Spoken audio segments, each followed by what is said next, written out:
Bajeti ya ziada ya mwaka 2025 ya kaunti ya Taita Taveta imekataliwa na mdhibiti wa bajeti kwa kukosa sahihi ya katibu wa bunge la kaunti hiyo pamoja na kutotimiza vigezo vinavyostahili. Hatimaye bunge la Taita Taveta kupitia kwa kaimu spika wake Anselim Mwadime limejibu madai ya bajeti ya makadirio ya mwaka 2025, ufisadi na unyanyasaji katika bunge hilo, wakipinga matamshi ya wawakilishi wadi hao wanne.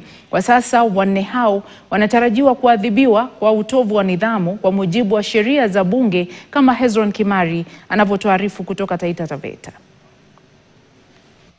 Na siku chache baada ya wawakilishi wadi wanne kutoka bunge la kaunti ya Taita Taveta kutoka wazi na kulalamikia uongozi wa bunge la Taita Taveta kuhusiana na swala zima la bajeti ya mwaka 2025, sasa kaimu spika wa bunge hilo Anselim Mwadime ameweza kuongoza bunge hilo kutoa taarifa kamili wakipinga madai ya wawakilishi wadi hao wanne, na sasa tusikie taarifa yao. Wakati tunapochagua wajumbe na kuwaleta katika nyumba hii ya heshima, sote tunatarajiwa kubeba na kulinda heshima hiyo kama wafanyikazi au watumishi wa umma.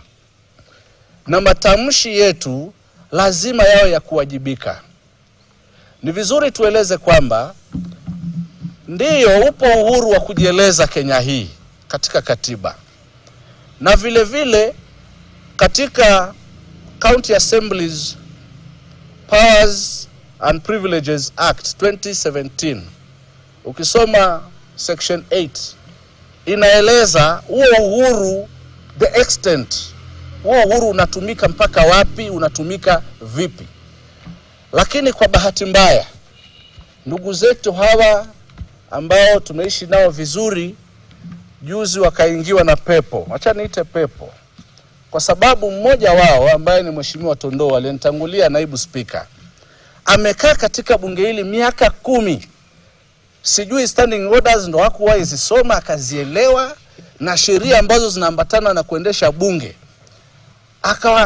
Akawazungusha wenzake wakatoka huko kwenda kufanya matamshi ambayo hata kule bunge la kitaifa utamsikia mjumbe yoyote yule akitoka kuongea kinyume na nyumba ambayo amefanya kuletwa, nyumba ya heshima.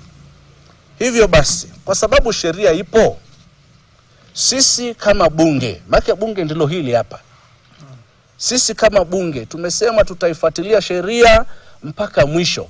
Iwapo sheria itatulazimu tupitishe hao wajumbe tuwarudishe nyumbani huko wakapigiwe kura tena, tutafanya hivyo, ili warudi wakajitafakari pia na wananchi kule chini. Je, kilichowaleta hapa ni kipi, na wanafaa kuwahudumia wananchi wao katika heshima gani, pamoja na heshima na wenzao katika bunge, pamoja na wafanyikazi katika bunge.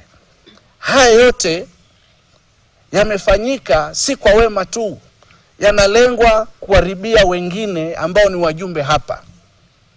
Bwana, mimi nataka kusema hivi, kama kwako ground imeharibika, kama kwako ground imechemka, tafadhali rudi kawarai watu wako, tengeza ground, si kuja kuharibia wenzako ambao wamekuwa wakifanya kazi vyema katika wadi zao.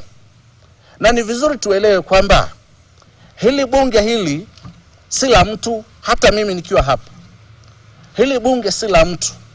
Kwa hivyo kila mtu lazima awe mjumbe, awe mfanyikazi wa bunge, lazima aishi katika maadili na sheria jinsi inavyotakikana.